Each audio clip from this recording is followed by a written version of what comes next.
Dear friends in the Dhamma, we are ready to start our session today. Bhante is ready to deliver his lecture. And on behalf of committee, I would like to welcome Bhante. Actually, you may know him well. He is Bhante Vijithapura Gunarathana, okay, from Sri Lanka. He is following his PhD degree course here in, I don't know the name of the University of Malaya. University of Malaya, where the Bhante Vinita do his PhD, right?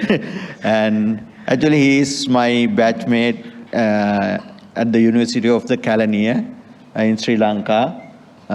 We are friends from, I think, 1999, like that. And he's a senior lecturer of University of Kelaniya, but these days he is following his PhD here. And I think he has come many times to deliver lectures for the devotees and organize on behalf of organizing committee and you. I would like to warmly welcome him and invite to start his lecture. Thank you. Good morning, everybody. Dear Venerable Sirs, Samaneras and Upasikas, today I'm scared because my two colleagues are here. We have been studying for many years and also we have been working together for many years. So, due to our comradeship, we are so attached. So, that's why I'm scared on that. So anyway, I know some of you. I have been conducting some other lectures here as Dhamma talks. So that's why I know, and also I can imagine what is your intention during this particular period. Being a Samaner is not quite easy, even though it is a temporary. It is not quite easy, but in order to achieve our intended goal, we have to practice like that of tendencies. This is what our duties and the responsibilities as well. So, topic is given here actually regarding the Buddha image. This is quite interesting because when we see the statue of the Buddha, image of the Buddha, we always try to worship, try to practice, but we have to examine what are the qualities and how it has already made, and also the history of the Buddha image, and also gestures, seated gestures and the hand gestures. So these are the things that we have to consider as well while we are discussing this type of Buddha image. And also another thing, this subject is based on the Buddhist culture. Bhante Professor Yasasi is there on the Buddhist culture, that's why I'm more scared on that. So anyway, it is quite interesting and also we can share our knowledge with you and also finally we can gather the knowledge as well. I would like to introduce what Buddha image is. So regarding this topic, I would like to divide my subject into three. One is history of the Buddha image. The second is the gestures, seated gestures and also hands gestures. So these are the three factors that I'm going to elaborate with you. So in brief, but how to do concisely and precisely, because finally you would be able to achieve your goal. That means the gathering the knowledge, and also you must have the clear picture regarding the Buddha image. So like that, this is not only for this time, but also for over the years as Buddhists. So this is what we are going to discuss regarding this.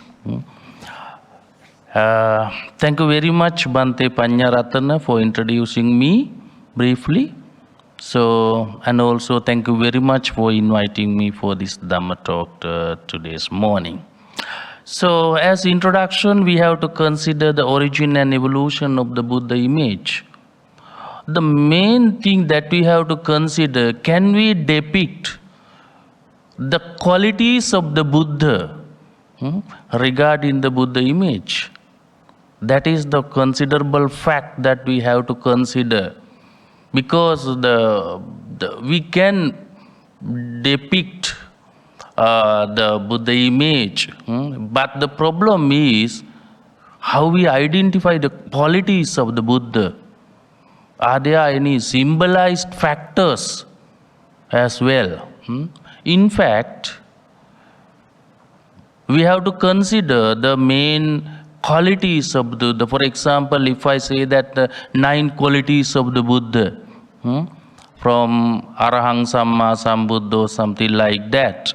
So another factor that we have to consider, the 32 main the characteristics of the Buddha, and also 80 sub-characteristics of the Buddha. And also when we compare with the Lakkhana Sutta to Brahmayu Sutta, something like that in Majjhima Nikaya, how we identify those characteristics of the Buddha. So the prominent place is given to those. Therefore, in beginning, people thought that we cannot depict those qualities into those symbols. That is the main factor that we have to consider. So when we see the Buddha, today, even today we have to infer, we have to imagine. These are the qualities of the Buddha, and also throughout these symbols we have to identify. So those the qualities. So this is the thing that we are finding out quite difficult. So what are the characteristics? Therefore, very easily we have to understand. Finally, these are the characteristics that we have to adopt. So why this the image of the Buddha is important in the dispensation, in all traditions? How many traditions we have in the world today? In Buddhism, in Buddhism, there are main 3 traditions as well. Theravada tradition, Mahayana tradition, finally Vajrayana tradition.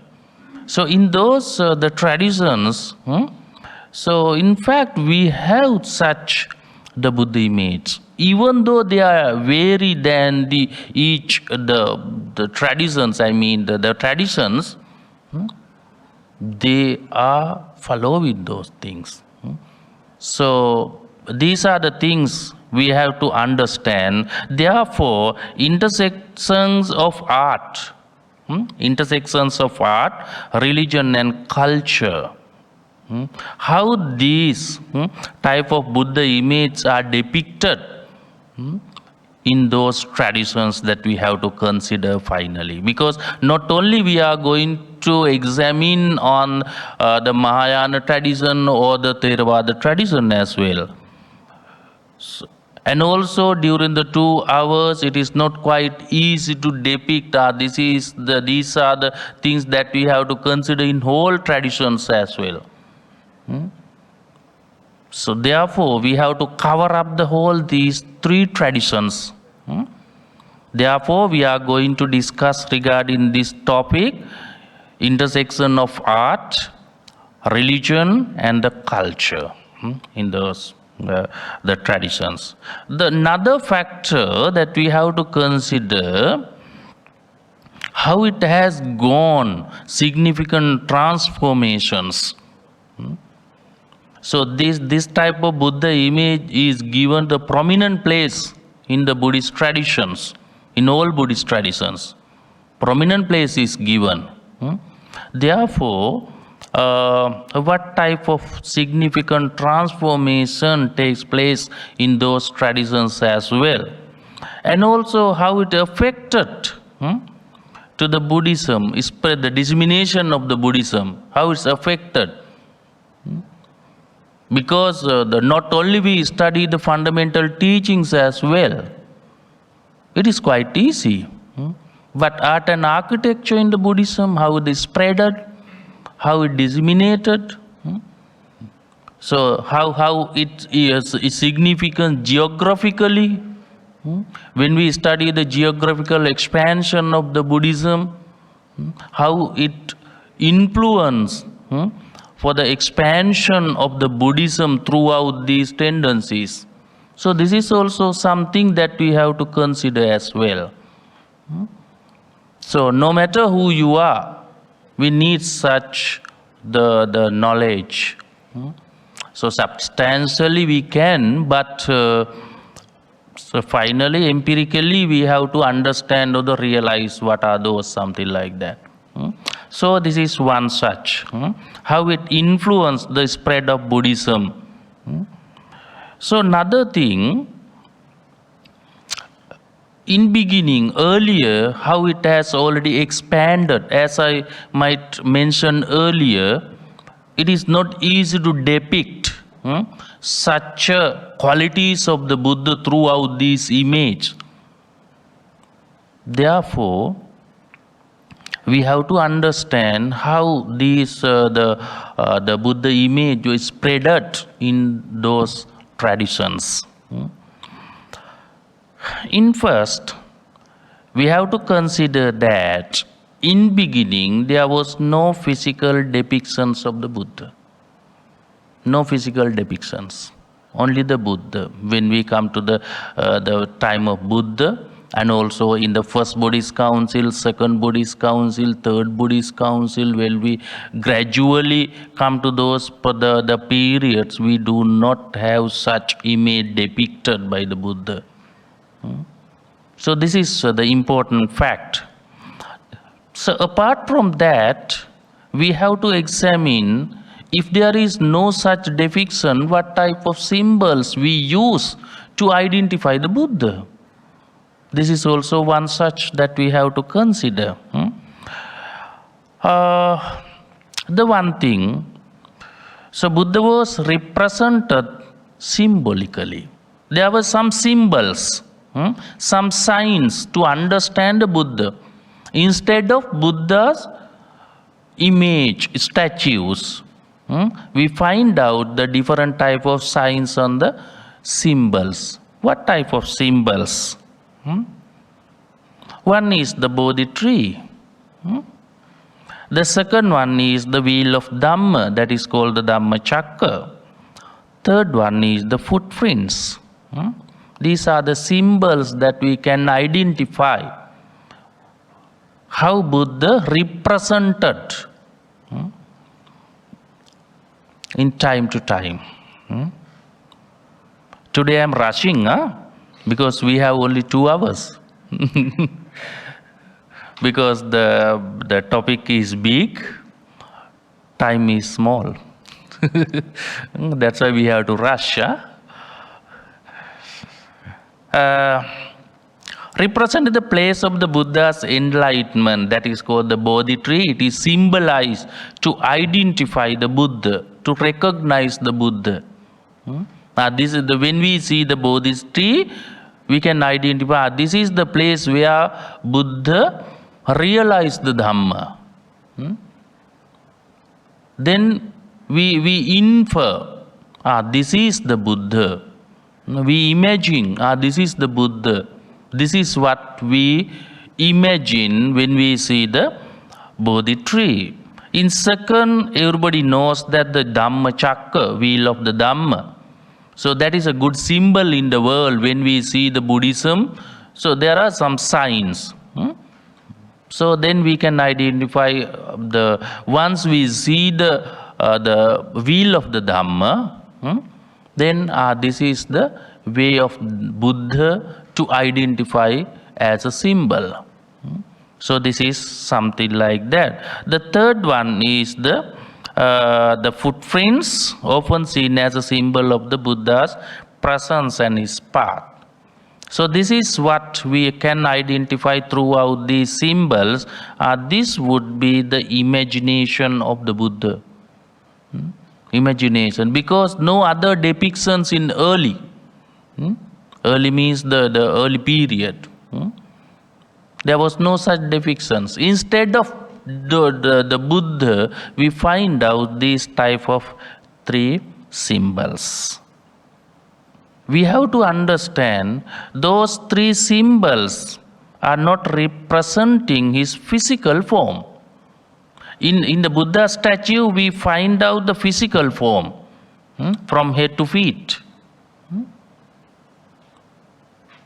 Nevertheless, we do not see such types of the representation throughout these symbols. But when we see those symbols, we can imagine, this is the Buddha. This must be the Buddha. This is what we imagine once we see such type of the signs and the symbols as well.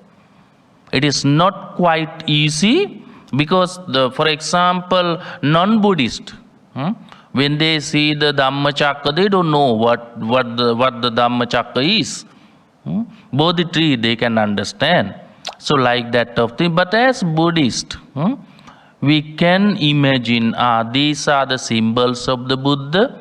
In early period, there was no such depictions. Therefore, these are the symbols that were representing the Buddha. Why they not actually? Why they reluctant to create image of the Buddha? They reluctant to make the create the Buddha image. As I mentioned earlier, the main problem was how we depict the qualities of the Buddha. So this is the statue, stone statue or the brick statue. Even though there's the imagination, and also it is differ from tradition wisely, country wisely. When we see the Chinese Buddha and the Thailand Buddha, can you imagine the differ from each other?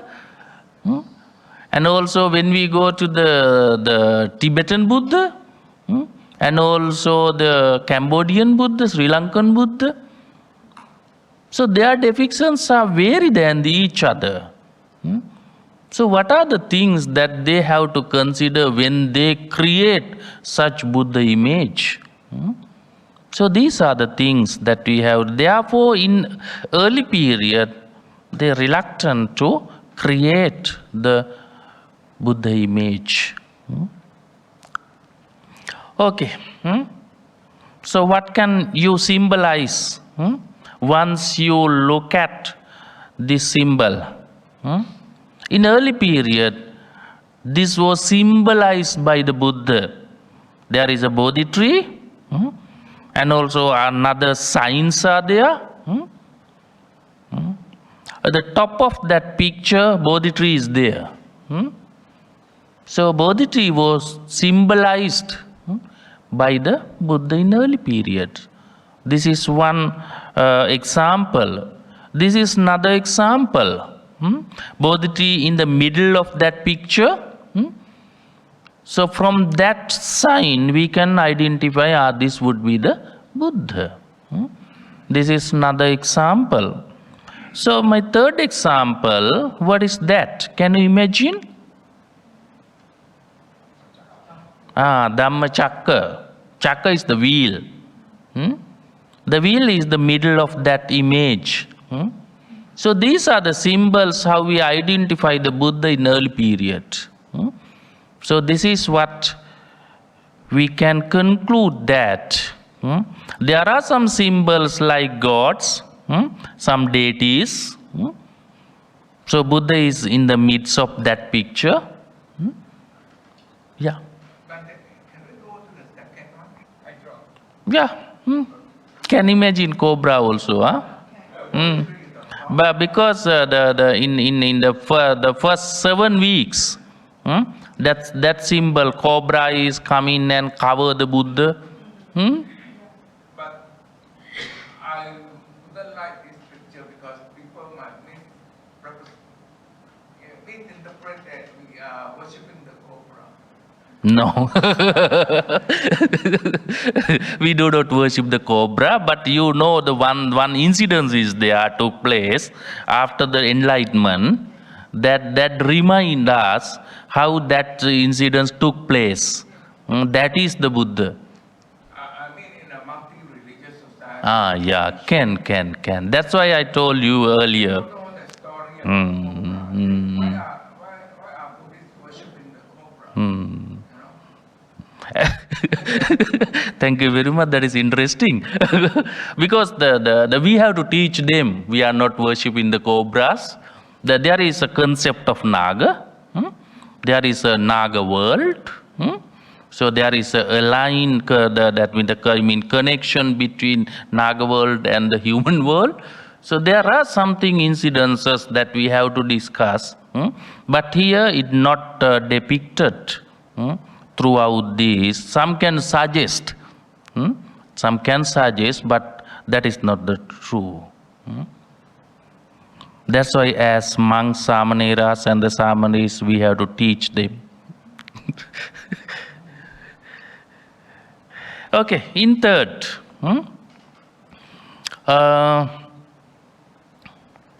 in which era the human figures appeared? I said earlier, there was no any depictions as human figures, but in the first century CE, we find out in first, this is the human figure of the Buddha. That is called the Buddhist art of Gandhara, Greco-Buddhist art of Gandhara. In first, we find out they have already created such types of the Buddha image in first. This is the first human figure of the Buddha. That's the image. The problem is, you know where is the Gandhara? Gandhara belongs to the Pakistan now. So now the India divided into two gradually, Pakistan and the India. But the problem is Gandhara was situated in Pakistan now, in the Peshawar. In present, that district is the Peshawar. And you know the Taxila? Have you heard that the word Taxila? Taxila is the place where princess studied. So they were studying in Taxila. According to now, it is in Pakistan.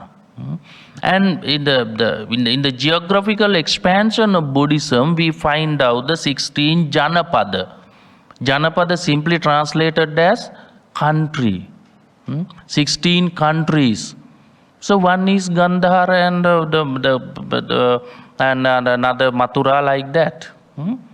So Gandhara is like the Cambodian Gandhara.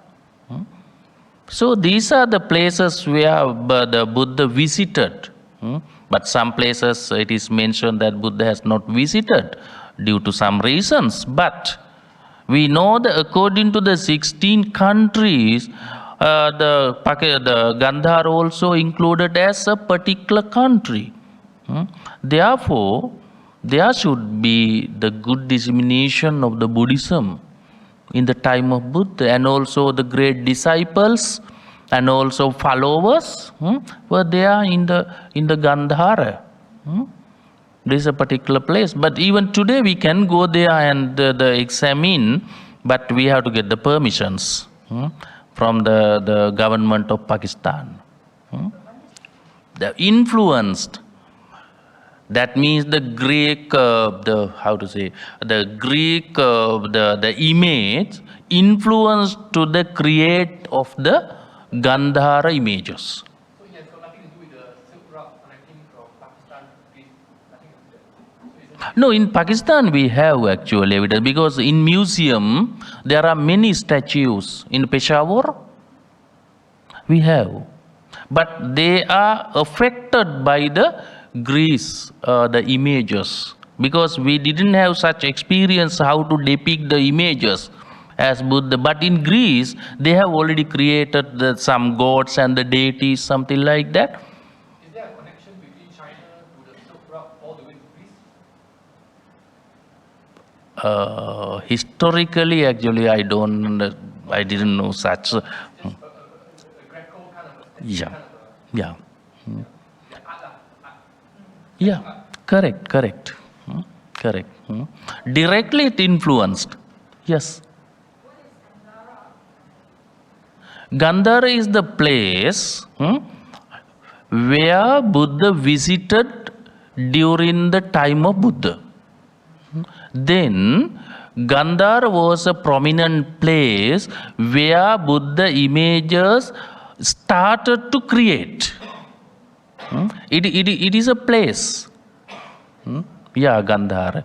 But the problem is now it is not in India. It is in Pakistan now.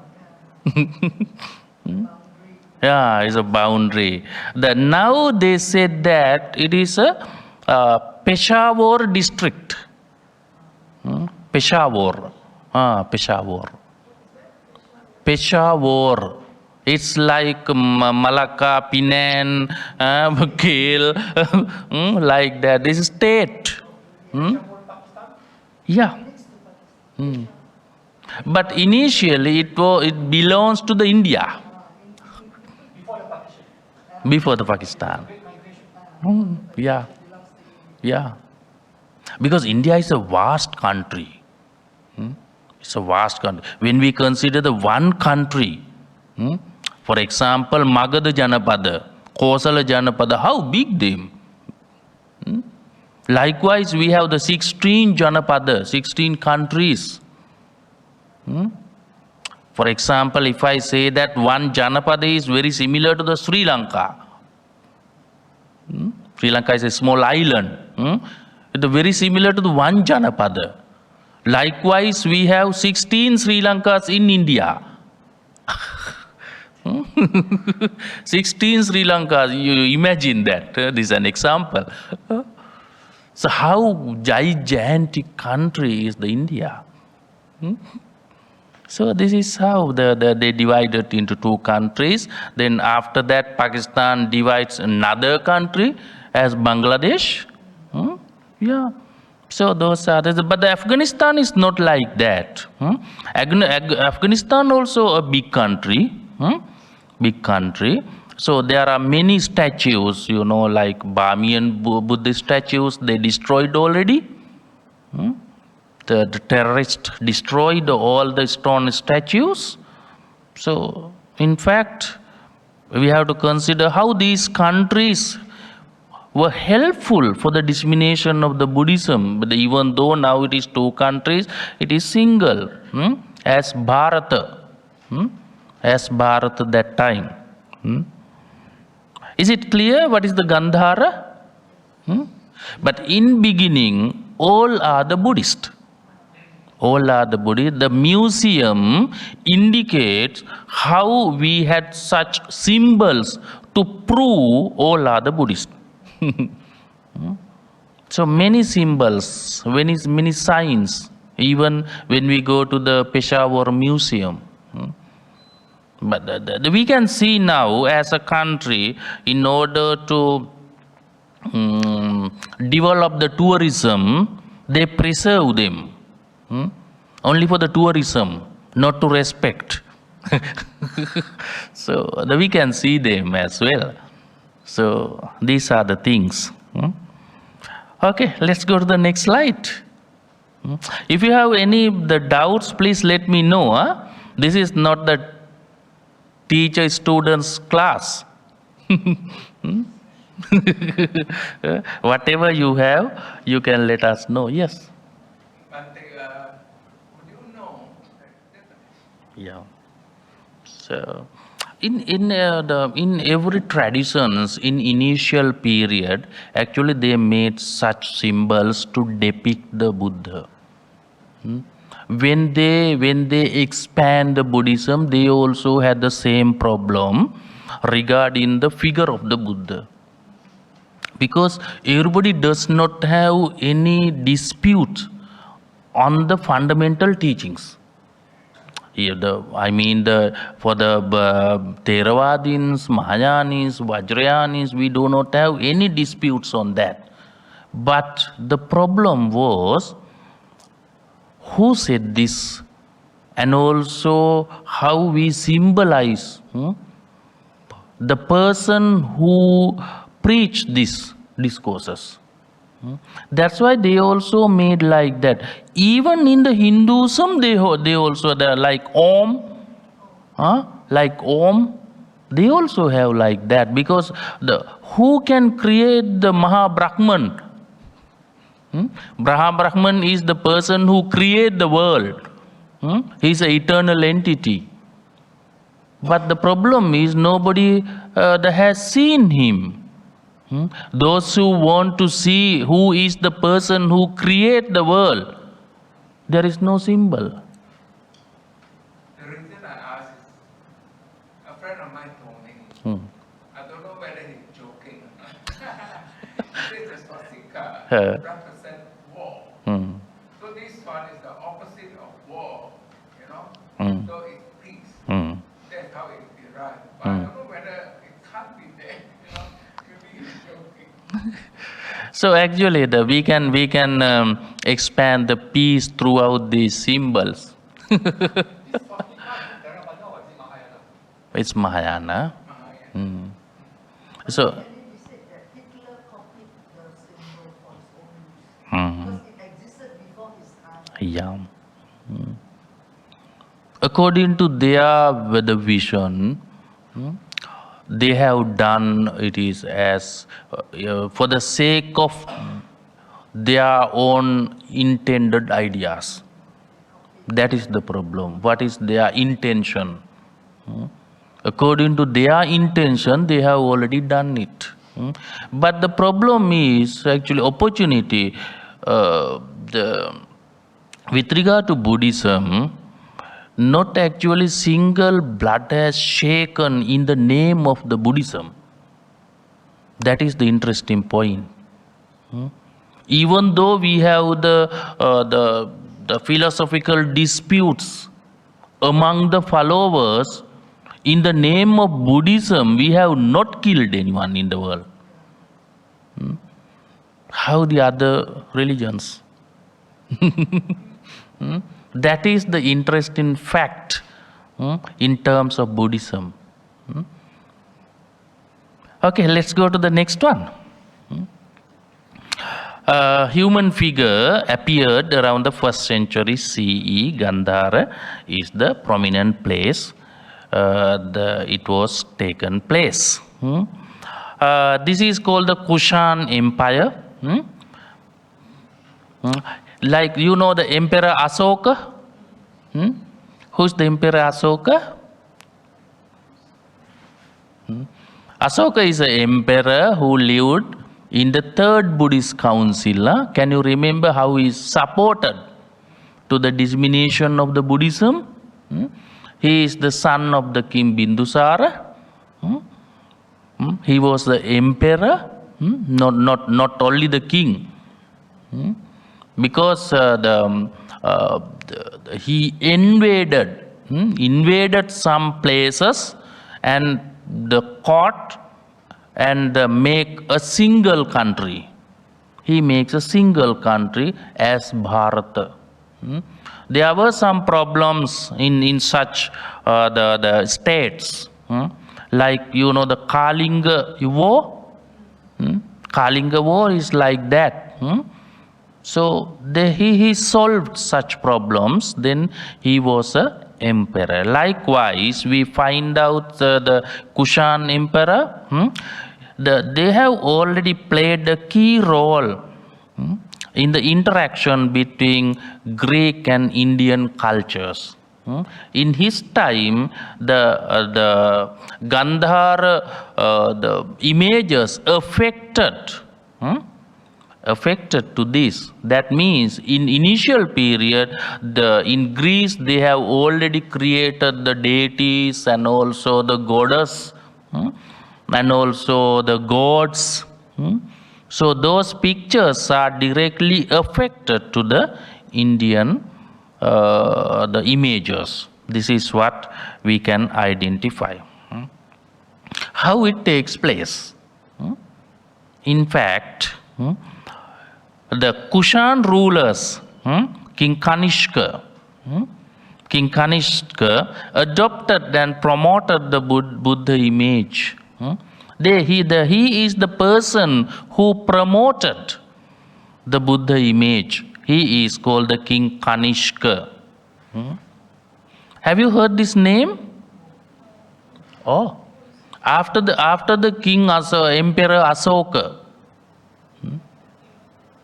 After the king Asoka, he made the fourth Buddhist council. He made the fourth Buddhist council. He is the great king who supported for the dissemination of the Buddhism. Therefore, his name is so prominent. Have you heard the name Venerable Ashwaghosa? Venerable Ashwaghosa? So he aligned with the Venerable Ashwaghosa and supported him to purify the Buddhism. Purify the Buddhism. In the Greek artistic techniques such as draped robes, realistic facial features, and Greek Roman iconography. Actually, this iconography is very important when we come to the Indian context. Indian context.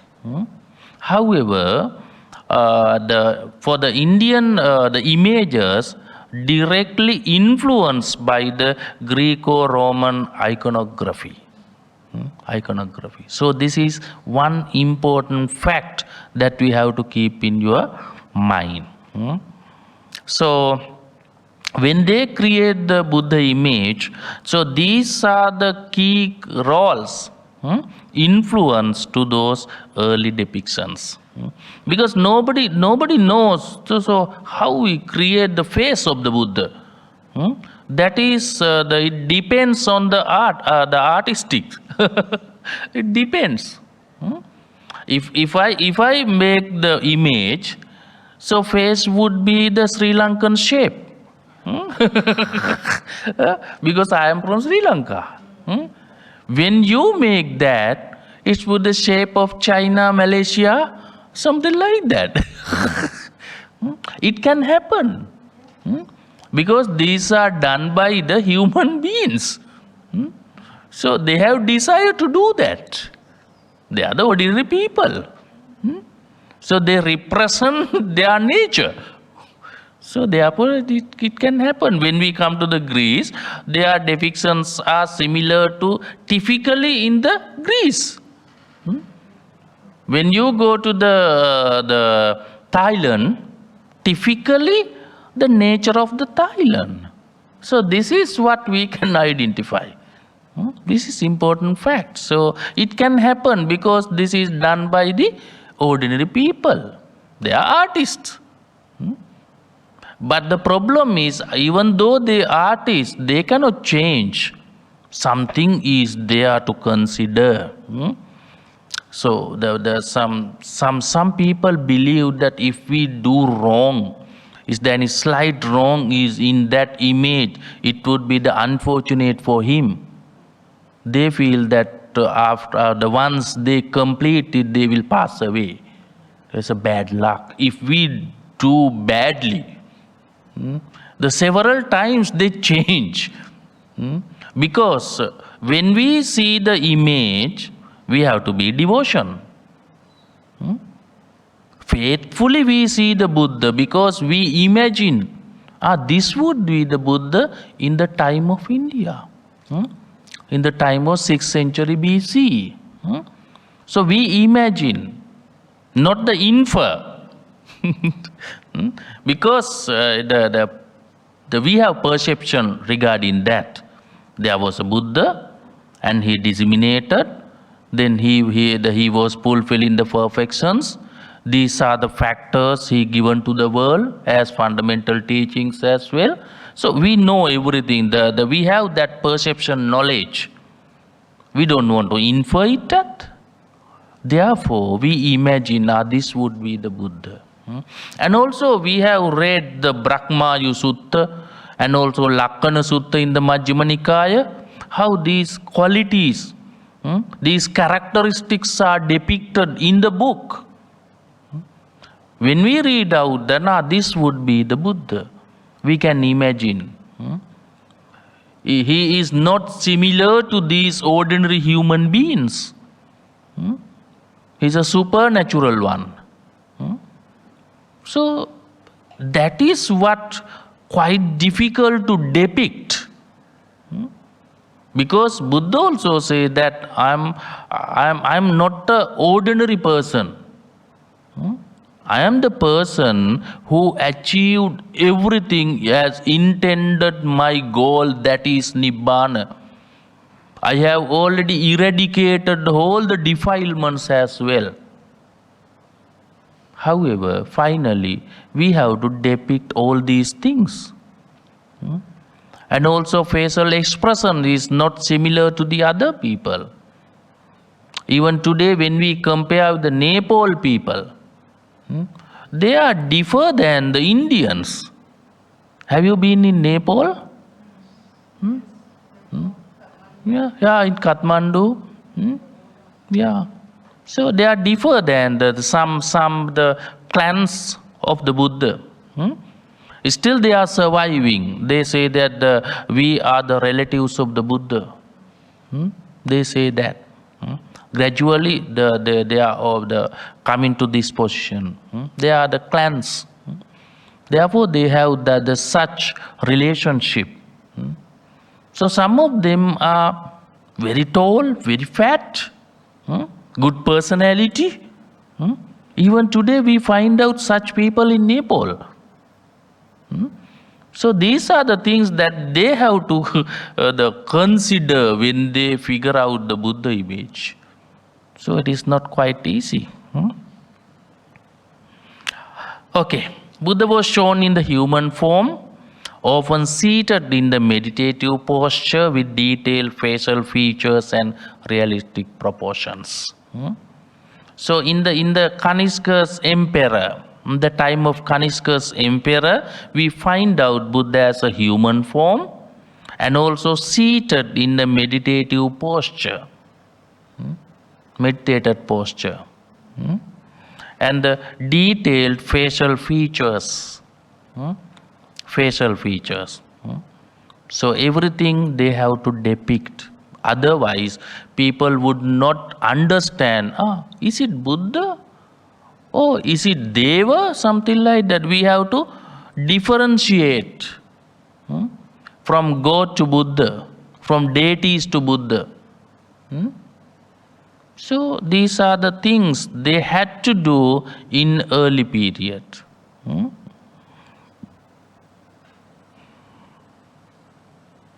Okay. Up to now, are there any questions? Later on, we don't want to spend much time to discuss.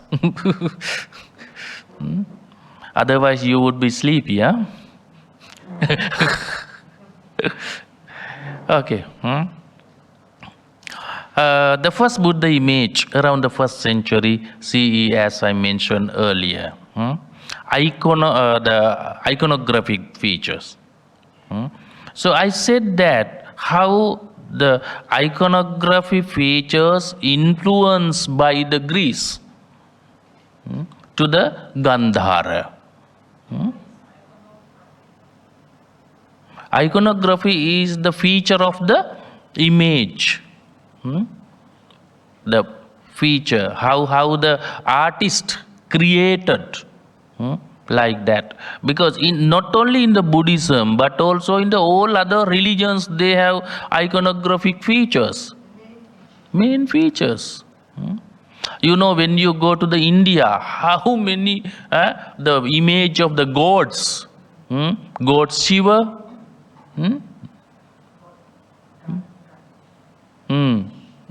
Ganesh. Yeah, he is the god of Ganesh. Even in the Indian temples in Malaysia. So how many the image of the gods and the deities they respect, the very beautiful images. So therefore, everybody has, in religions, they have iconography features. This is not only in Buddhism.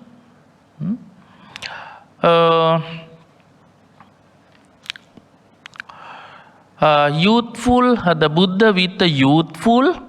Have you ever seen the elderly Buddha in beginning? No, the youthful. Youthful Buddha. So even in the sleeping Buddha, depicted as the youthful Buddha. Because when Buddha passes away, he was the 80 years old. But when we see, that is the way of the physical imagination of the Buddha. So this is what we have to consider. And also serene appearance. Very calmful, so quiet. If there is no serene appearance, we do not want to worship. We do not have the faithfulness, devotion. When we see, we must see those serene appearance.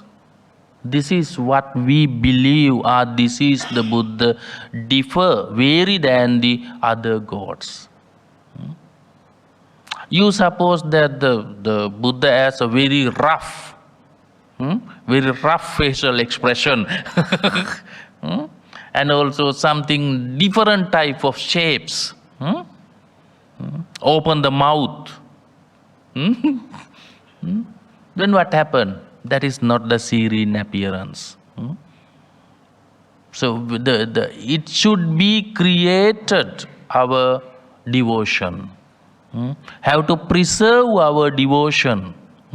This is what we believe throughout the image. Not only that, features associated with the divine beings. Because everybody knows that Buddha is not similar to the divine beings. He has already overcome all the gods, Mara and any other beings in the world. He was able to overcome. You suppose that in the midst of the meditation, there were many Mara, evil, the daughters came to the Buddha. Finally, what happened? They were defeated by the Buddha. Because those who eradicate the defilements can overcome anyone. Even the animals, non-human beings, and evil, everyone. Buddha was able to do that. Not only that, logicians like Satchaka, Abhiraja Kumara, Upali, they are the educated human beings as well. But they are defeated by the Buddha. So these are the good the things that we have to consider when we see the Buddha as an image. This must be the Buddha. We have to imagine those sceneries. Then we have a devotion. This is the person who taught us like this. That's why we offer the first portion of the dana to the Buddha as a Buddha Puja. Why we offer the first portion? That is our expectation, that is our devotion. So therefore, these things actually have to imagine when we see the Buddha image. That was the big challenge of the artists. It is not quite easy. It's not quite easy. Not like taking a picture. Even today we can take a picture. Or we can say artificial intelligence. Give me such and such. Everything is given. But that time there was no any technology. They have made by themselves. How many years they need to make a image? How many years? Many years, because they are the thick, the stone statues. very colossal. How they do that? The important fact is not only those things, apart from them, how they make the serene features of the Buddha. How they make our devotion towards the Buddha. So these are the things. And also Ushnisha. Ushnisha represent the wisdom.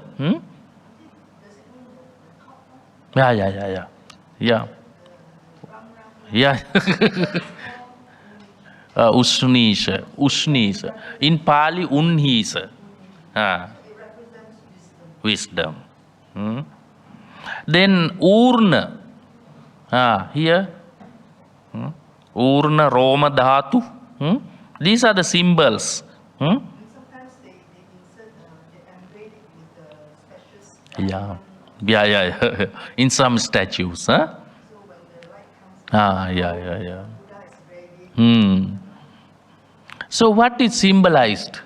It symbolized the spiritual insight. This is how made the Buddha finally. When we see those symbols, it has a particular meaning.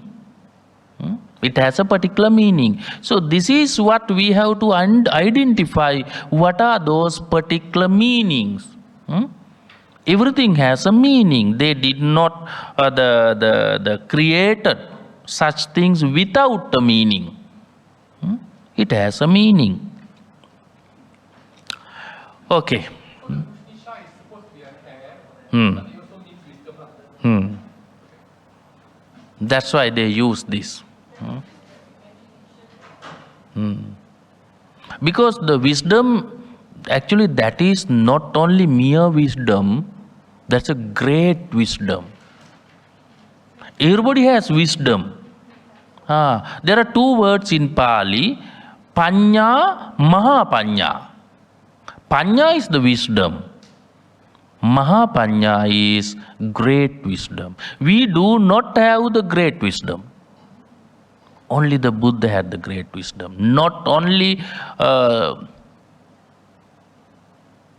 Venerable Sariputta. He is the scholar at that time. Everybody goes to the Venerable Sariputta to ask the questions that have not examined by the Buddha. Sometimes Buddha preach briefly, then goes back. I need a rest. I have headache. I have back pain problems. He stopped and goes back. I need a rest. Then followers are complicated. We need to know something else, but Buddha just stopped and went back. At that time, they remind the name Arahant Sariputta. He is the prominent monk who can explain with details what Buddha said briefly. And also Venerable Arahant Mahakachana. So they are the good scholars. They know everything. But their wisdom cannot be compared with the Buddha. What is the reason? Can you imagine? Why their wisdom is not compared with the Buddha's wisdom? What is the difference between the wisdom and the great wisdom? So they are the important fact. Enlightened one. They are not fully enlightened yet. Some additional facts. The Buddha's eyes can see what they cannot see, the Buddha's ear can hear what they cannot hear. Some more? Smell what they cannot smell. Yes. Some more? And then Buddha got supernatural power that they don't have. All are the correct answers. But some more additional things. Buddha fulfilled wisdom as a perfection. Panya paramita. The wisdom as a perfection. You know the perfection, paramita? We have 30, maximum 30 paramitas. Yeah. Otherwise we have 10. So every paramita divided into 3. For example, dana as a paramita, dana upaparamita, and dana paramatta paramita. Sila paramita, sila upaparamita, and sila paramatta paramita. Likewise, maximum 30. This is how Buddha fulfilled 30 perfection. So one such is the wisdom. Therefore, nobody can challenge to his wisdom. Many educated the logicians like Satchaka, like Abhiraja Kumara, many people came and challenged the Buddha, but they lost their dignity.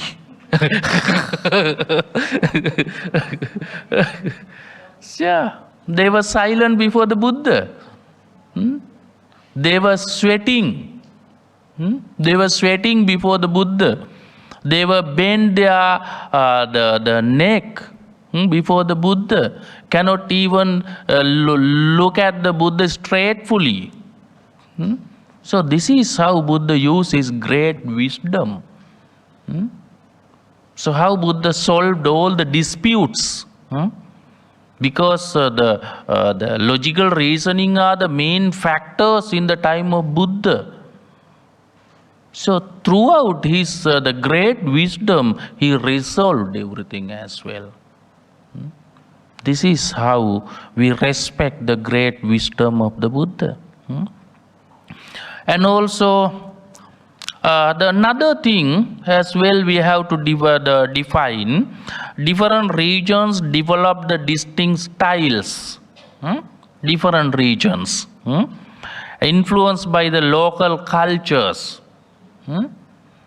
When they go to those cultures, they were depicted by their own culture. That's why we have the different type of styles in the world. Otherwise, Buddha is one. Why different styles? Buddha is only one. He was born in India. His facial expressions would be the Indian one. Why we have the Chinese face? That is the culturally it differ from there. It can happen. It can happen. You suppose that when we see the different type of style, it is not feeling too much. But when you see your own culture's one is feeling so much. That is the way. That's the culture. For example, food also, consuming on food. Whatever you receive, you can consume. But when you receive your own cultured food, you take too much. That is the reason. So that is the adherence of the culture. That is it is normal. It is normal. And also artistic traditions and the religious practices. Those are the things were happening in the early period. Okay, let's go to the second tradition of the Buddha image. First one I told you the Gandhara tradition. Second one is the Mathura tradition. Mathura, that is not far away from the Gandhara. Gandhara, while going to the Gandhara, we have to pass the Mathura. Mathura is the place where Buddha preached the Madhura Sutta in Majjhima Nikaya. Have you read the Madhura Sutta? Oh, that is so interesting. Madhura Sutta.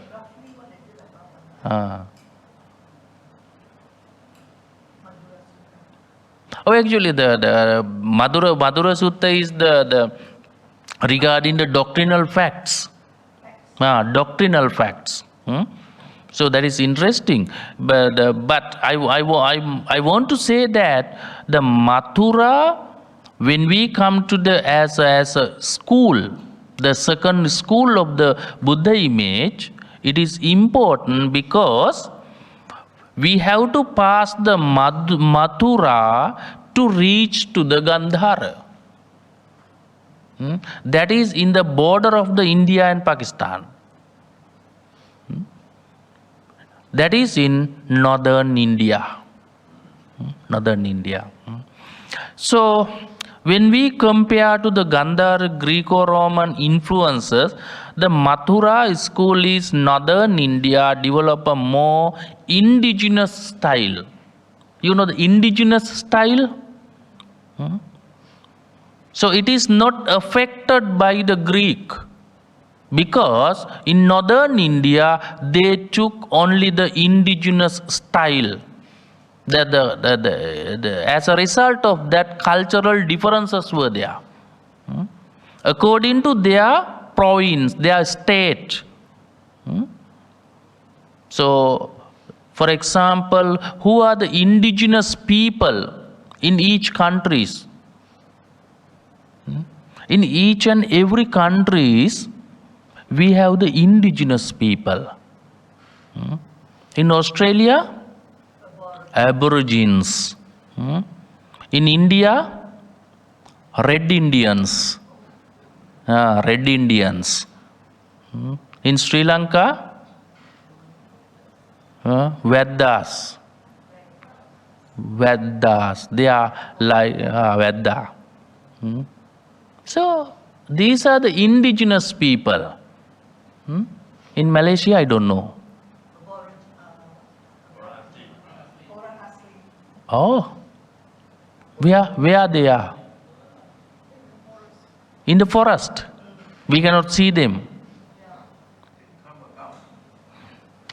Well, actually, it is interesting because when we see the Buddha image with the seated lotus gesture, that must be only the Buddha. Because lotus is symbolized the reality. It is symbolized by the reality. For example, not only in the Theravada Buddhism but also in the Mahayana. For example, if I say that Saddharma Pundarika Sutra, have you heard this, the sutra in Mahayana? Saddharma Pundarika. That is the prominent sutra in the Mahayana. They took, yeah. The lotus now has become a Buddhist flower. Other religions No. lotus No. and more. And also, Another thing, in Buddhism, lotus symbolized by the truth and reality. But then there is also a sutta about lotus paduma, where the different Yeah, but stages of lotus correct. But there is a difference between lotus, that means the white lotus and the red lotus. There are two.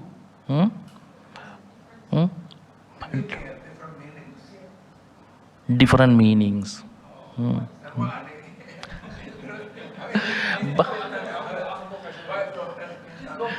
One by one.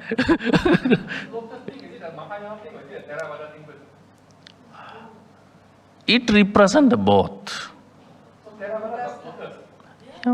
But the problem is Mahayana Buddhism takes the white lotus. Theravada Buddhism mostly take the red lotus.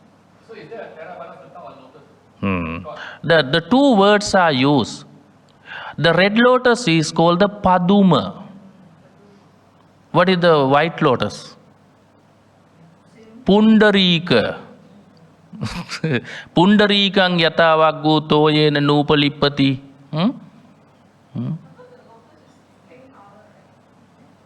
Color is different, but what is the symbol of white in Buddhism?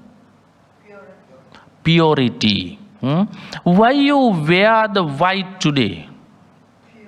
That's the purity. Why you dress the white the colors in the funeral?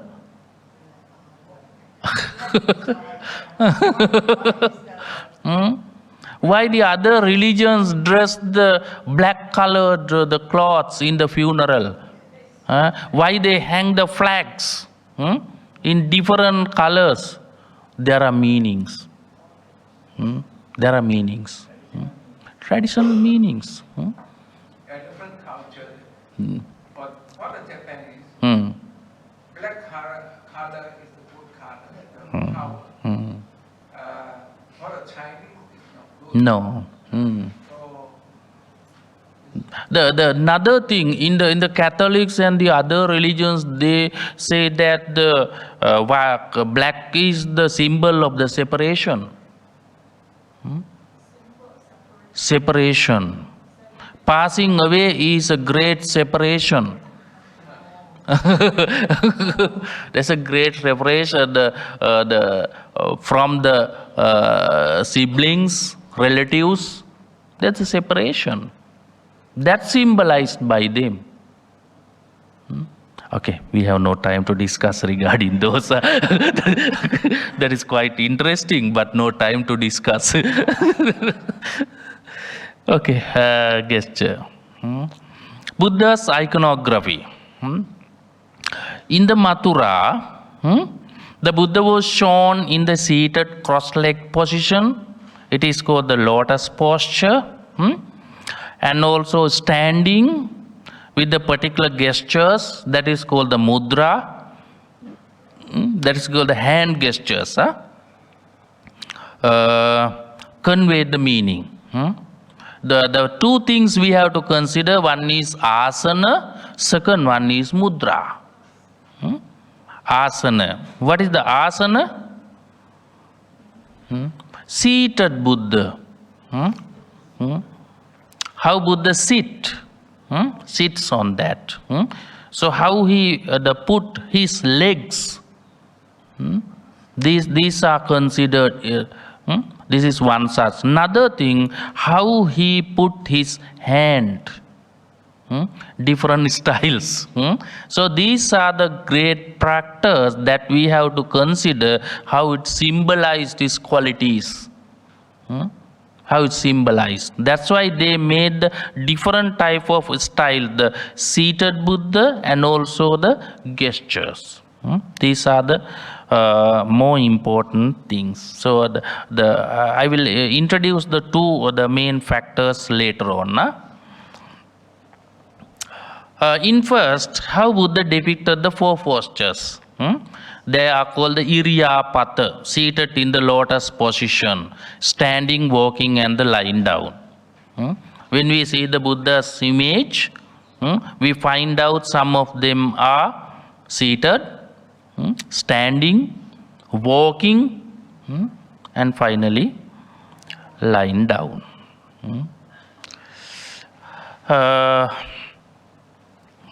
The seated Buddha. It is mostly depicted without doubt seated in the lotus position or derivative thereof, such as the half lotus, cross-legged position. Sometimes cross-legged position or half lotus. So how when you meditate, you are practicing like that. You are practicing.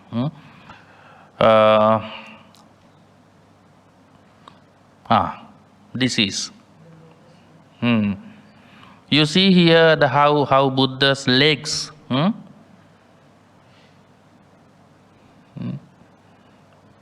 Don't look at the hands so far. Later on, I will show what are the mudras, hand gear, the gestures. Find out. How the standing Buddha? So depending on the hand gesture, mudra, the Buddha makes in this posture, the image radiates determination, calm, or even pacification. Yeah. Peace. Calm.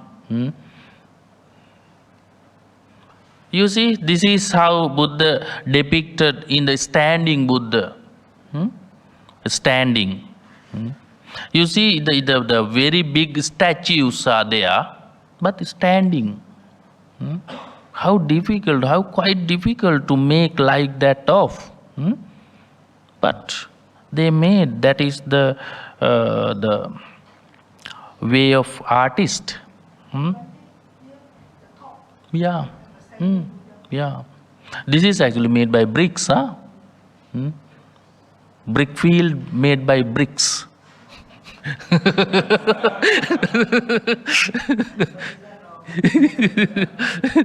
You see, this is actually the statue, the made by the stones.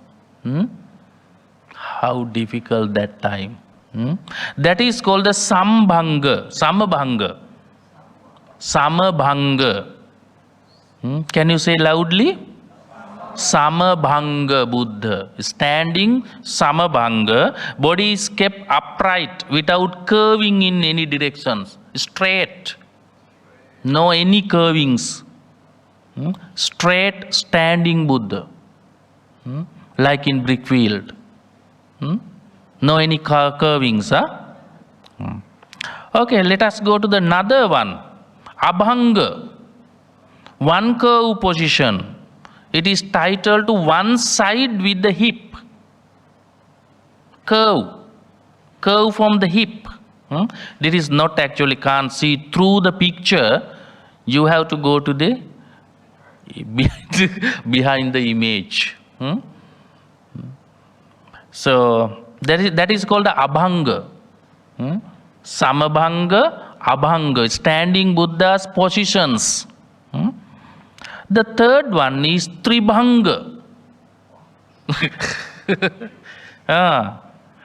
So curve, knees, hip and the neck.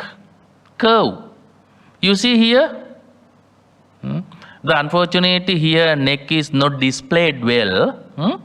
But you see, this is not straight. It's curved. This one? This one. Wow.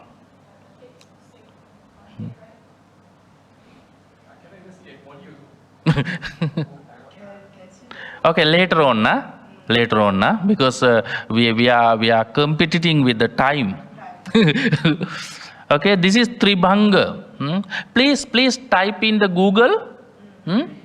Three curve position or Tribhanga Buddha image. Yeah, but not more in the world. Very few. Very few. Yeah.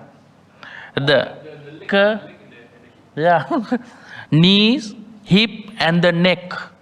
The curved in three places. Bhante, what does that represent? Actually, it is not represent anything.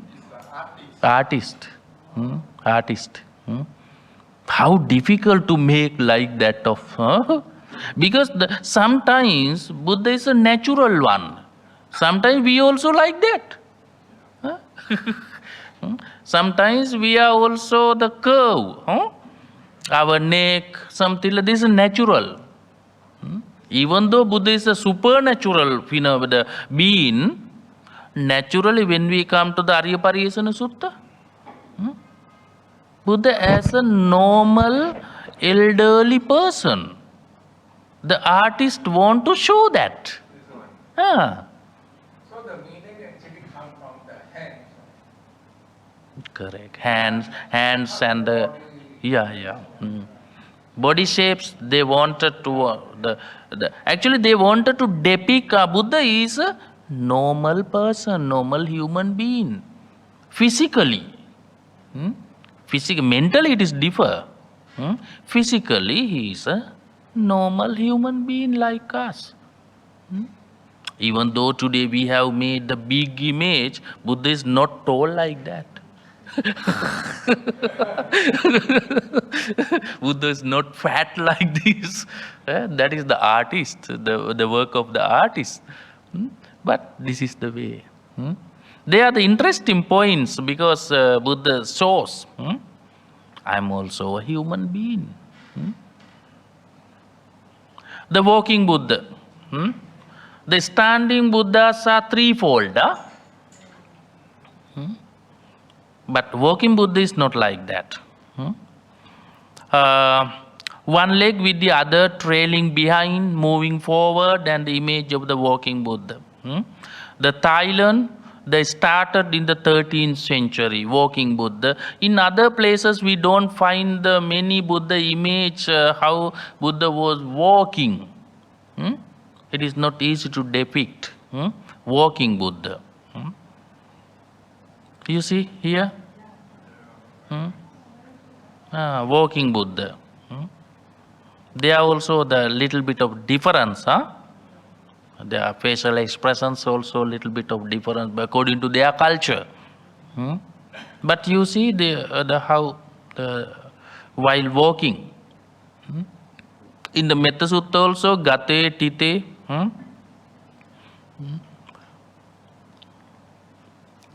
Reclining Buddha, lying down. Reclining means the lying down. Lies on his right side, not the left side.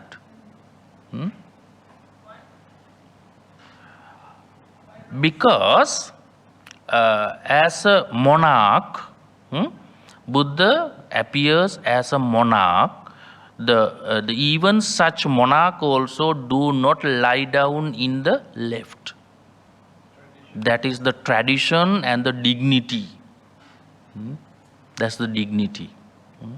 With his head on his hand. So yeah, leaning on pillow or his right elbow. Like this. This posture symbolizes the Buddha in his last hours. Actually, I think I can explain because the heart is on the left side. So when he rests, he doesn't want to put pressure on the heart. So he rests on the position whereby the heart is on top, not at the bottom. Correct. Even today, doctors also advise to lie down like this. This is good for the circulation. Circulation. How do you lie down?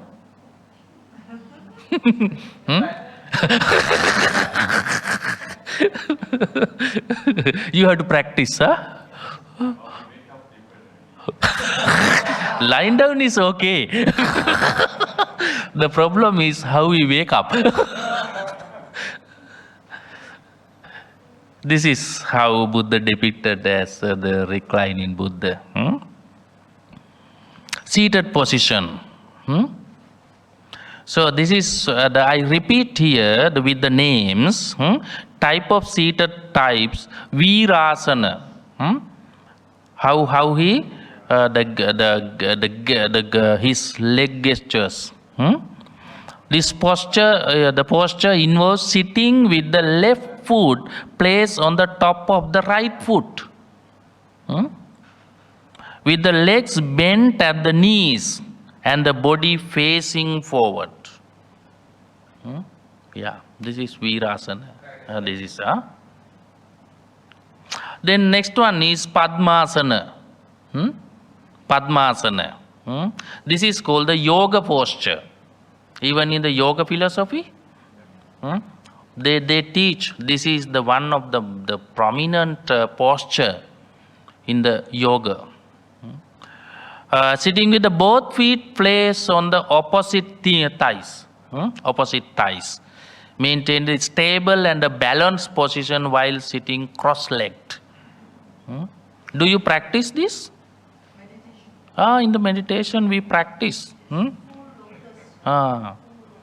Virasana or Padmasana. Another one is Bhadrasana. This posture involves sitting on a very short seat.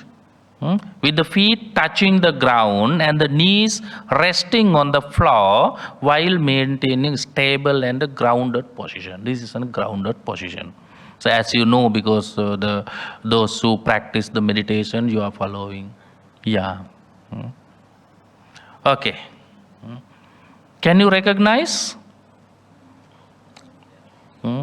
Bhadrasana, Padmasana and Virasana. I think it is not clear for you, but just to identify those the pictures.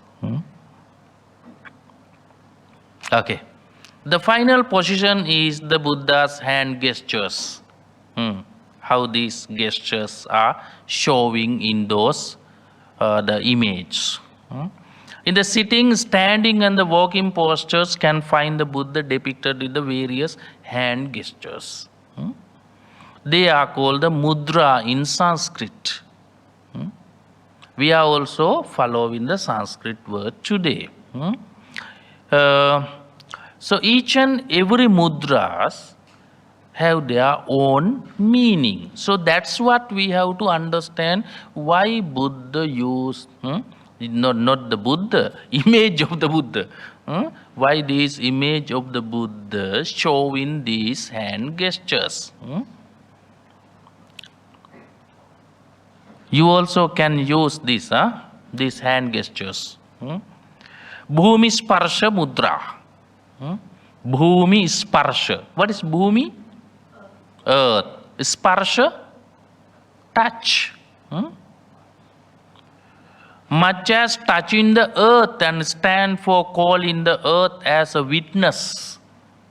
Earth as a witness. This is what Buddha wanted to show. I mean, in this the depictions. This is called the Mara Vijaya Mudra, overcoming of evil. This is the witness how Buddha overcomes the Mara. This is the witness of the earth. This is the common in the Buddhist statues. In many places, when you find out the images in the world, you find out this statue. Bhumi Sparsha. Can you see? So one should be like this. Bhumi Sparsha.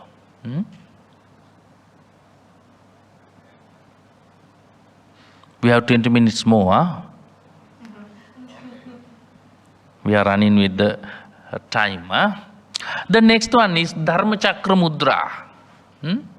Just today I show you, you can examine by yourself. Please try to Google many pictures. Many pictures in the world. More than 100,000 of the pictures in the Google. Dharma Chakra. Bringing in motion of the wheel of the Dhamma. That is called Dhamma Chakra. Even in the Dhamma Chakra Pavattana Sutta, it is stated that Dhamma Chakram Pavattetum Gacchami Kasinam Purang. Dhamma Chakra is the main symbol of the Buddhists. Main symbol. So once he achieved the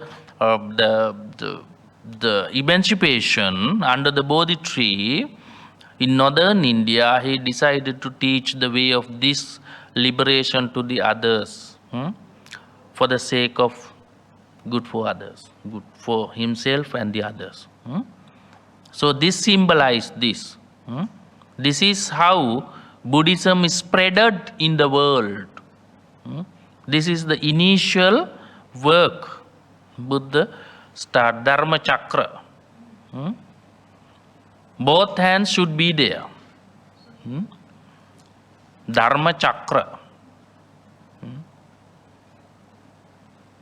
Different type of styles are there, but the important thing is the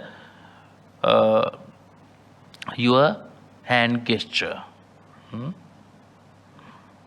The mix with the two hands. The another one is Dhyana Mudra. So, Dhyana, you know the meaning of the Dhyana. Deep concentration, Dhyana. In Pali we say Jhana. Deep concentration, you know the Sila, Samadhi, Panya. In those places you have to concentrate in the second steps. So like that. Concentration can be achieved through Buddhist meditation and can be translated as mental absorption. It depicted the mental absorption. That is called the Dhyana Mudra. When we see this gesture, you have to imagine this is the way of mental absorption. This is called the Samadhi Mudra.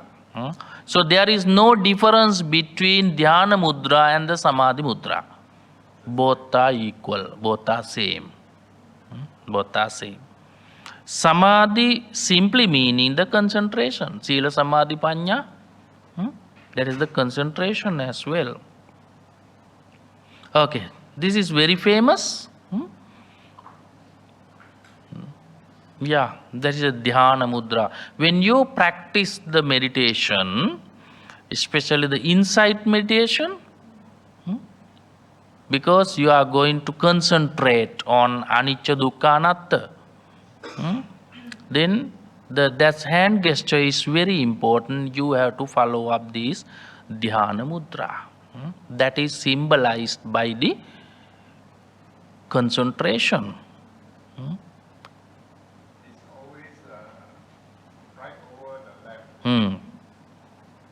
So the reverse is not.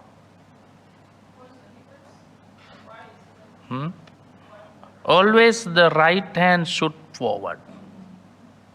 And also combine with these thumbs. This is the way. Then combine the whole body into one. Then locked as a one phenomena. So this is what it symbolized. Abhaya Mudra. Abhaya. So this can be seen in the sitting posture and the resting on his leg and the standing and the walking postures. So the hand at elbow or shoulder height.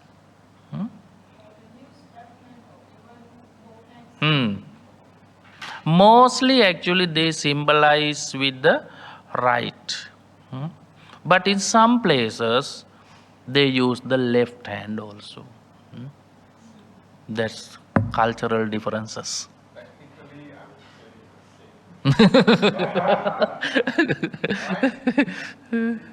the same. Still connected. Yeah. When the Buddha right hand pain, he used the left hand. Buddha. So usually Buddha uses the right hand.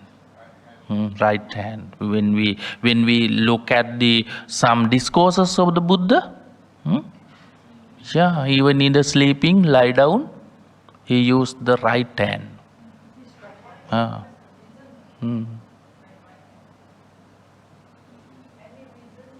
No special reason, but yeah, many the I think Indian culture, Sri Lanka culture, they always use right hand. right hand. But the problem is even the left-handers also we find out among them. Some of them eat in the left hand, write in left hand. So even in the world, Eating with left hand before.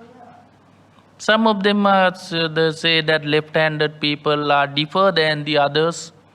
There are specific features like that. I don't know either it is true. Does Sri Lanka ask the left-handed people to eat with the right hand? No, it depends actually. No, it depends. Depends. Because some the thing that cannot be changed. So we want to change from their childhood, but they may not change. We say right in right hand, but always they use the left hand. That is the habitual action. There's a habitual action. Sometimes from the previous lives, we don't know. Yeah, many lives, because this life cannot be changed now. Something that can be imagined. This is Abhaya. No fear. No fear. No bhaya. Sometimes both hands, sometimes one hand. Mostly right hand. Abhaya means na bhaya. Bhaya means fear. Buddha is not afraid of anyone in the world. Yeah, fearless Buddha. Why? Those who do not have the defilements, on the other hand, those who eradicated the defilements, no fear more. No more fear. Why we fear? Because we have defilements. We want to live long.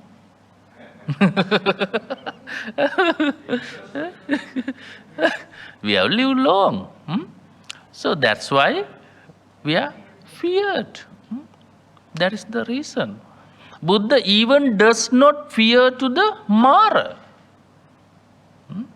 Mara is the most dangerous being.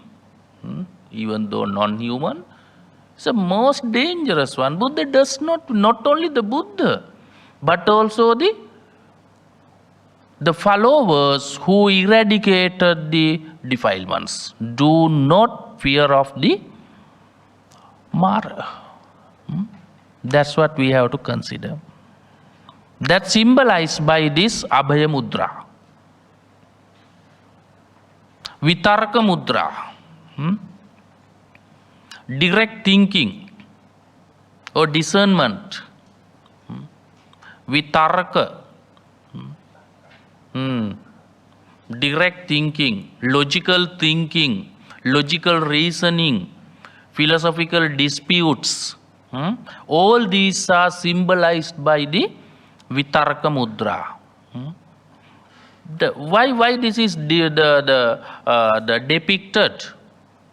Because in epistemologically, in the time of Buddha, people wanted to search for the knowledge. Traditionally, rationally, or empirically, people wanted to know what is the exact knowledge in the world. Some people were following the Vedas. Some people were following the Aranyaka and Upanishadic the traditions. Some wanted to develop the mind. So this is how they wanted to search for the knowledge. Finally, Buddha eradicated all these problematic places. Therefore, Buddha has no any disputes. His knowledge is so clear and straight. Nobody can challenge to his knowledge. People wanted to challenge to his knowledge. Why there was a dispute between Abhiraja Kumara and also the Buddha? Nigantanatha Buddha wanted to defeat the Buddha. That's why he made the question and passed to the Abhiraja Kumara as a disciple, go and ask this question from the Buddha. Finally, what happened? Buddha answered him, then he was not able to ask more. He was speechless.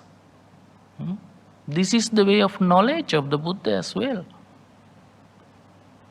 So that symbolized by the Vitarka Mudra. And also, Buddha does not have any doubts on the fundamental teachings. That means the reality of the world. No any doubts regarding the anicca, dukkha, anatta. Buddha mentions that ahang lokena vivadami. I do not have any doubts with the people, but people have many things from me. Reverse. Yeah. Is there any special reason why you put anicca, anatta, dukkha. No, not a special reason.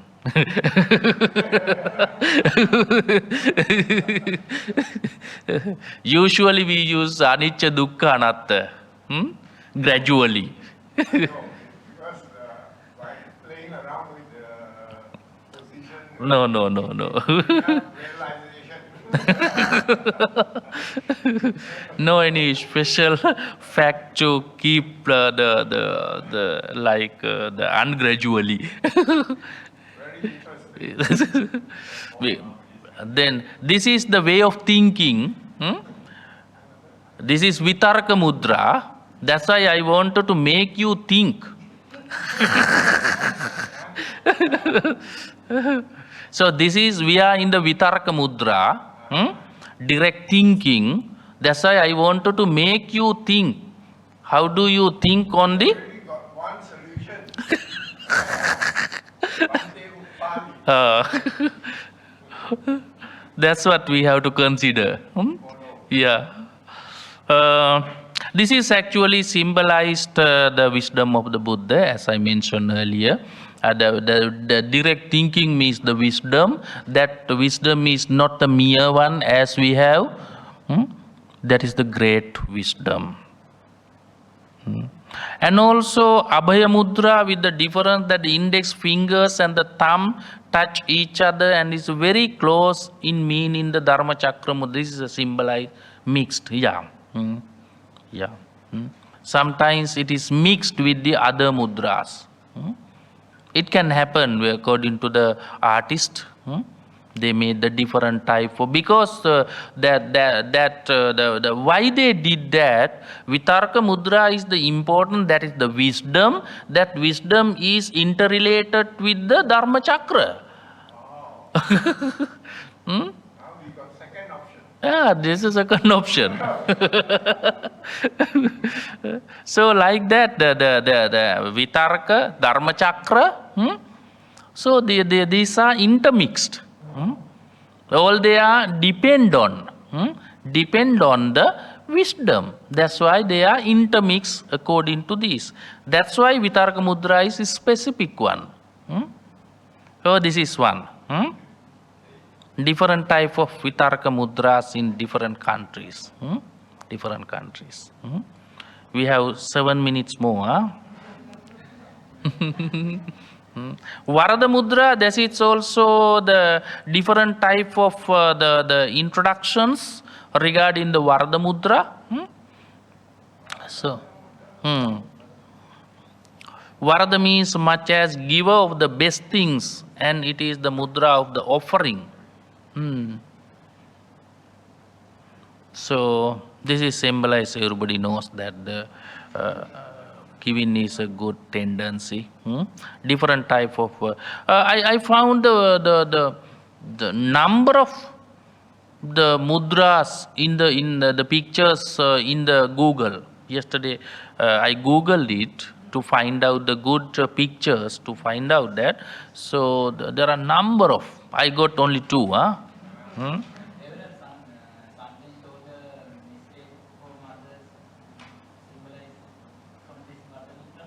Yes.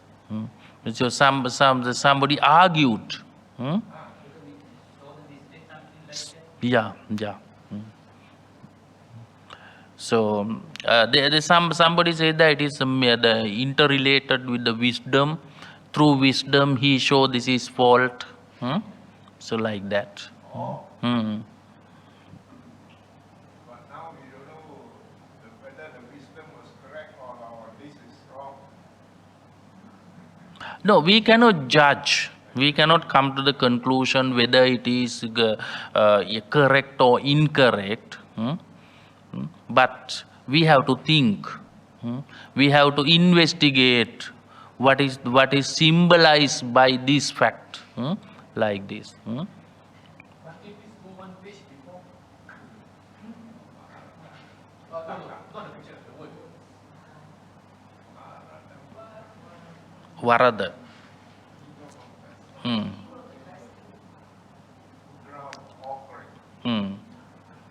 Abhaya mudra. This is combined with another mudra. For example, Abhaya mudra is standing and the sitting position. Because in those also Buddha shows not to do evil. Sabba papasa karanang. This is the main fact in the Varada mudra. You have to refrain from bad activities and practice the good. That is the generosity. That's why it is intermixed. Okay. This is Varada mudra. The next one is very interesting. The few moments we find out in the world how the Paradukka Dukkita mudra is depicted. Paradukka Dukkita.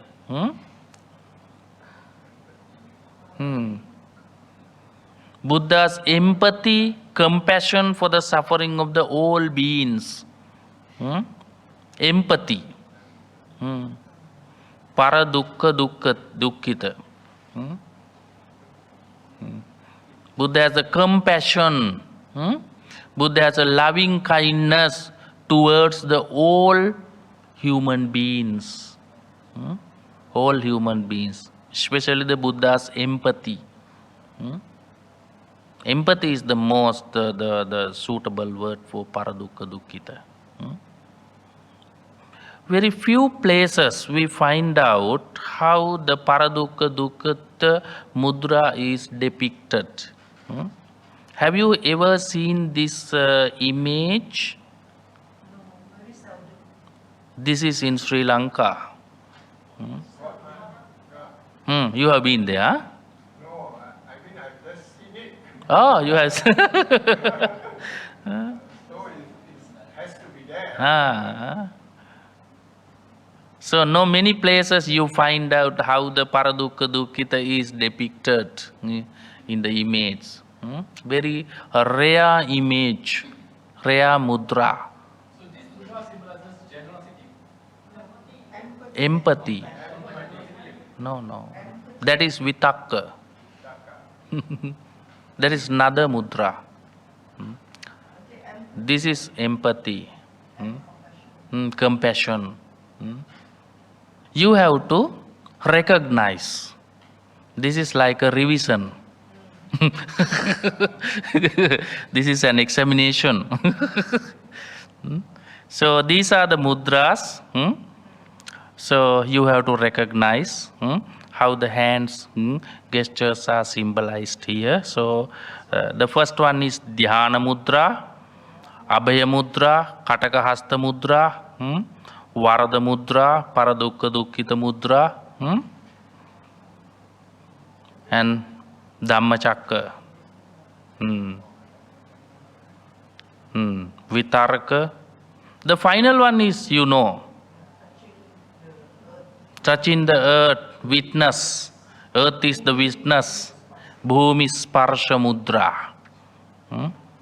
Bhumi Sparsha mudra. Okay.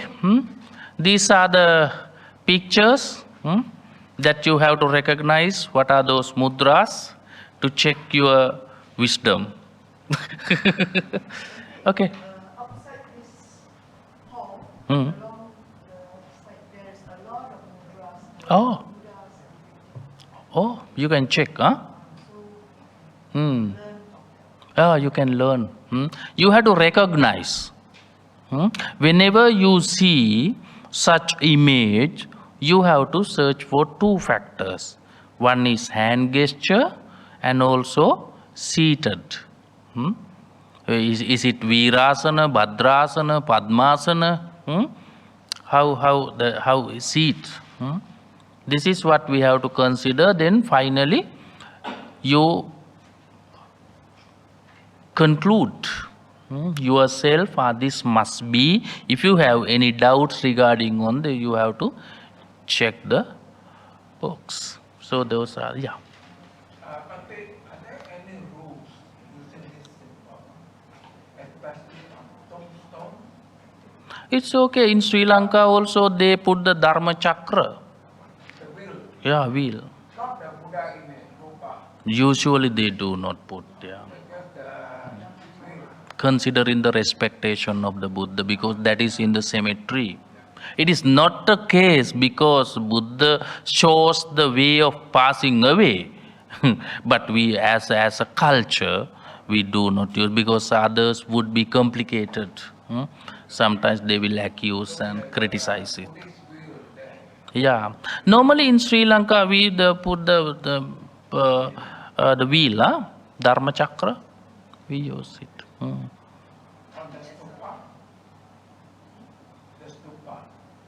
Not tupa, only the symbol. Bhante, would you like to advise, because since you mentioned about those PCD, 500 PCD? Well, actually, the problem is, even though they connected to the Theravada and Mahayana, the doctrinal facts are not similar to those the fundamental teaching. For example, if I say that Sarvastivadins the believe the Abhidharma, Theravadins also believe the Abhidharma, but the problem is the Theravadins purely the belief that the whole Abhidharma discourses are preached by only the Buddha, but the Sarvastivadins believe that they are not preached by the Buddha, they have their own authors, like Venerable the Katyayana, Venerable Maudgalyayana, Venerable Sariputra. They have taught these type of doctrinal facts regarding the Abhidharma. They believe those Abhidharma discourses are preached by the great disciples. But the Theravada Buddhism does not believe the whole these things are preached by those. But in fact, in Theravada Buddhism, in the Third Buddhist Council, Venerable Moggaliputta Thera compiled the Kathavatupakarana. Then that book inserted into the list of the Abhidharma Pitaka. It is compilation of the great disciple. But overall, Theravada Buddhism believes that everything is preached by the Buddha, because the text itself says that even though this is recorded, overlapped by the Venerable Moggaliputta Thera, all the topics are preached by the Buddha. This is how it aligned with the Buddha. So likewise, it is aligned with the Theravada to the Sarvastivada. Some doctrinal facts and the beliefs are different. Does the Swastivada exist today in Sri Lanka and India? India. Or Nepal? India. Not Sri Lanka. Not Sri Lanka. Nepal? India. Nepal don't have. No.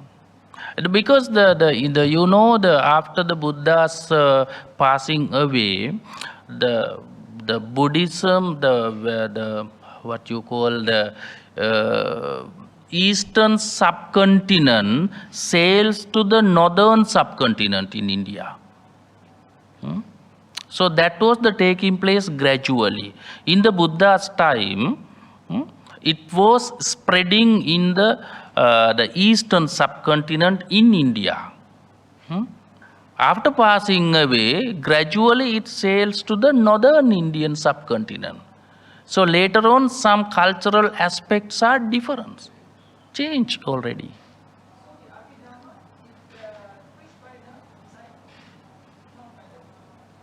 No, there is some disputes on that. That's what I am talking about, because some scholars say that regarding the Kathavatupakarana as a point of controversy, because in Abhidhamma there are some controversial points regarding those. Some scholars believe that it is not preached by the Buddha. But Buddha preached Abhidhamma in Sariputta. No, actually commentaries also believe that the Abhidhamma was preached by the Buddha. Yeah, in Attasalini, but some scholars, not the commentaries. In Attasalini is the commentary of the Dhammasangini Prakarana. They directly, straightly say that this is the discourse of the Buddha. But the problem is that some scholars, they do not believe these scholars. No, yeah. The primary and the secondary sources are no any problematic. Yeah, no any problematic. But some scholars, because we have to consider some points what they mention, because once they do the investigations regarding this, they usually do that as well. So this is one such. Another thing, why they come to this conclusion regarding the Sarvastivadin Sabhidhamma? So based on that, they say that this is also one such, there is some doubts on that.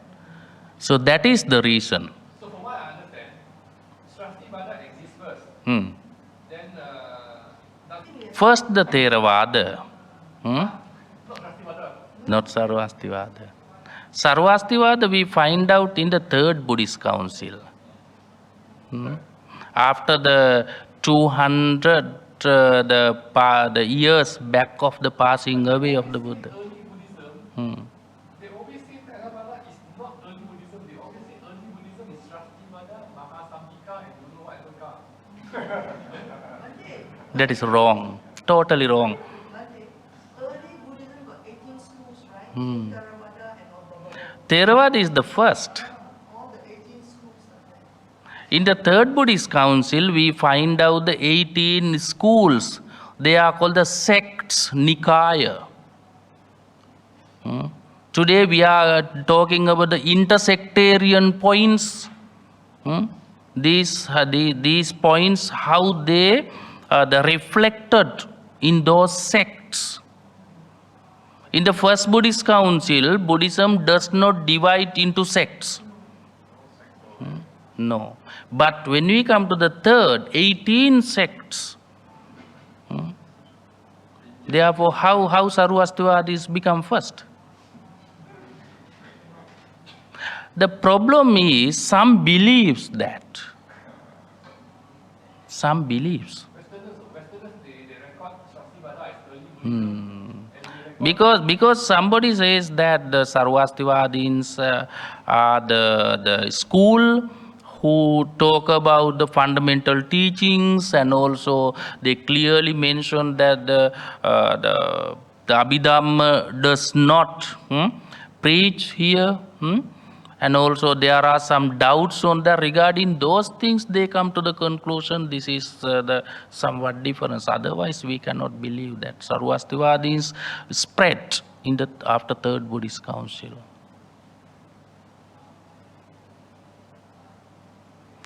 Okay, 10 minutes past now. Okay, but it is quite interesting. Okay, I think you do not have any questions. We have already solved many questions, and tomorrow morning also I will come with the Parabhava Sutta. Thank you. Okay, thank you very much for giving this opportunity to share the knowledge with you. I think you got some points regarding the depictions, and thank you very much for listening and sharing our knowledge, each and everyone. Thank you very much.